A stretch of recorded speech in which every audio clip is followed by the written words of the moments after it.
ہم اس کے ساتھ کھڑے ہیں اور ریجیکٹ کر دیا.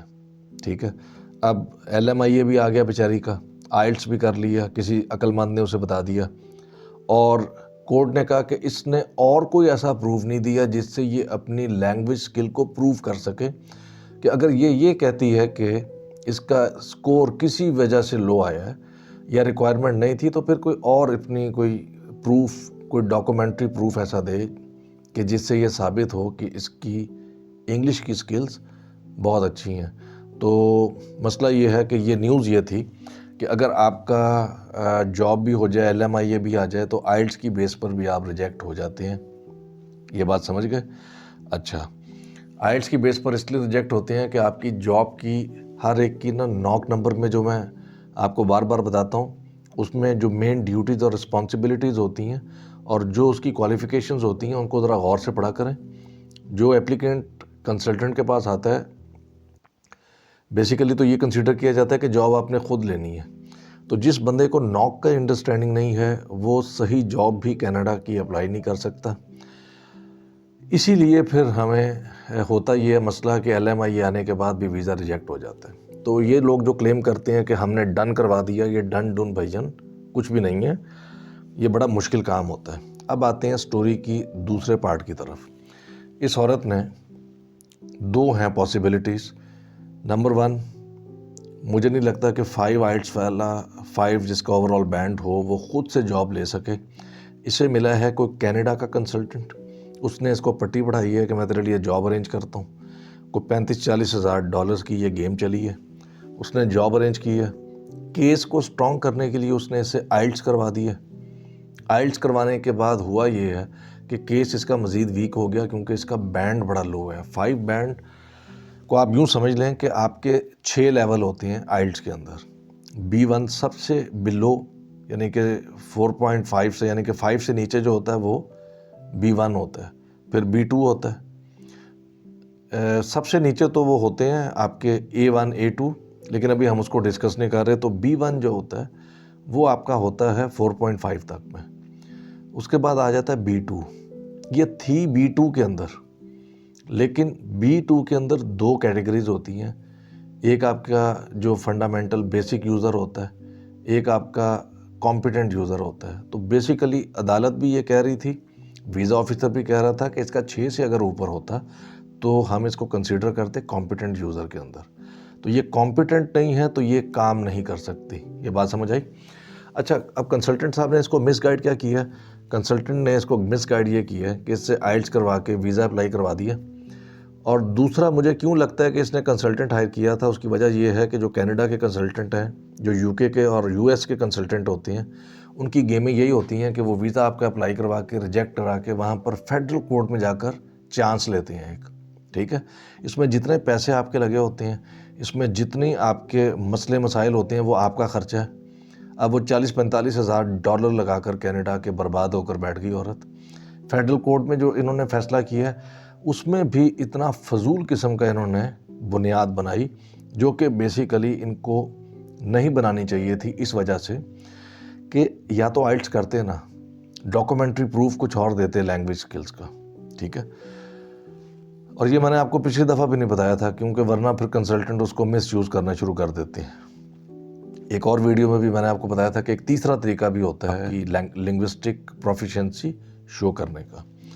اچھا, دوسری یہ کہتے, یہ جو اس بات پر لڑتے رہے ہیں کہ ویزا آفیسر نے اس کے پاس کوئی پروف نہیں تھا, تو اس کا مطلب ہے کنسلٹنٹ صاحب بھی فارغ تھے, وکیل صاحب بھی فارغ تھے, ویزا آفیسر اور کورٹ دونوں کے پاس پروف تھا 5 اوور آل آئلٹس بینڈ. یہ بات سمجھ گئے؟ اس لیے کنسلٹنسی کو اتنا آسان کام نہیں ہے. اس میں بہت زیادہ عقل اور سوچ اور فہم اور فراست کے ساتھ ڈیسیژن کرنا پڑتا ہے کہ اگر یہ اس کو ایک کیٹیگری جاب ڈاؤن کروا دیتا, مقصد تو یہ تھا نا کہ یہ پہلے کینیڈا میں لیگلی ان ہو, جب یہ وہاں چلی جاتی تو پھر پروموٹ ہو جاتی. ٹھیک ہے, تو یہ ہوتی ہیں جہالتیں جب ہمیں کام کرنا نہیں آتا. اب پرابلم یہ ہے کہ اس کیس کے اندر اچھا خاصا سب کچھ بنا بنایا برباد ہو گیا, صرف کنسلٹنٹ اور وکیل کے غلط مشوروں کی وجہ سے.